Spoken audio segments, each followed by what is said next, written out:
నమస్కారం. ఓం శ్రీ మాత్రే నమః. మంచి రోజులు వచ్చే ముందు కనిపించే 10 సంకేతాలు.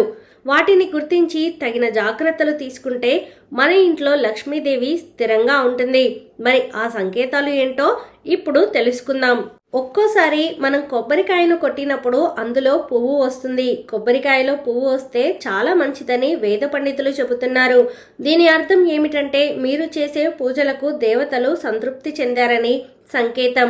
మీకు రాబోయే రోజుల్లో ఎలాంటి కష్టాలు లేకున్నా ఆ దేవతలే రక్షిస్తారు. అలాగే ఒక్కోసారి కొబ్బరికాయ కుళ్ళిపోవచ్చు. కొబ్బరికాయ కుళ్ళిపోవడం అనేది అపశకునంగా భావిస్తారు. దీని అర్థం ఏమిటంటే మీరు చేసే పూజల్లో ఏదో లోపం ఉందని అర్థం.